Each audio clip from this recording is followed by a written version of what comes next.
C'en est donc fini de l'aventure en Coupe de France pour les Wildcats qui, pour leur toute première participation sous ce nom à un quart de finale, ont donné ce qu'ils ont pu face aux Briançonnais, mais se sont inclinés 2-5 ce mardi soir à Poissompré. Les Spinaliens qui pourtant étaient entrés dans le match tambour battant, prenant même 2 buts d'avance, signés Sarlin, puis Sabatier. À cet instant, peut y croire, mais face à cette équipe de Ligue Magnus, même si elle est lanterne rouge, rien n'était vraiment joué. Stromberg réduisant le score pour les Diables Rouges en fin de deuxième tiers. La fatigue commence à se faire sentir dans les jambes d'Épinal.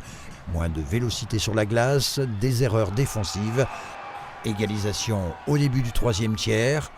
Puis les Diables Rouges prennent l'avantage. 3-2, 4-2. Et ce dernier but briançonnais dans une cage vide à la toute fin de la rencontre, ça ne pardonne pas. Ça se paye contre ces équipes-là, c'est sûr que ça va pas pardonner. Face à une Magnus qui a senti que c'était le moment d'accélérer justement pour faire la différence. Ouais, ils nous ont pas pris à la légère, je pense. Ils ont joué leur jeu au début, mais on a bien réussi à les contrer, on leur a pas donné grand-chose. Après, voilà, je pense que l'écart qui se fait entre la Magnus et la D1, c'est dans les petites décisions qu'à un moment, quand on est fatigué, à les prendre et ils les prennent mieux que nous, je pense, à certains moments. Puis voilà, c'est de la lucidité, on manque un peu de fatigue. Enfin, on a beaucoup de fatigue, je pense. Épinal sont toujours prêts. C'est dur de jouer ici, tout le monde le sait. Je pense que mes joueurs étaient peut-être pas prêts à cette ambiance-là lors des 2 premiers tiers. Puis je dois donner le crédit à Épinal. Ils ont bloqué des tirs, ils se sont battus, ils se sont démenés. Donc je les félicite pour leur parcours de Coupe de France.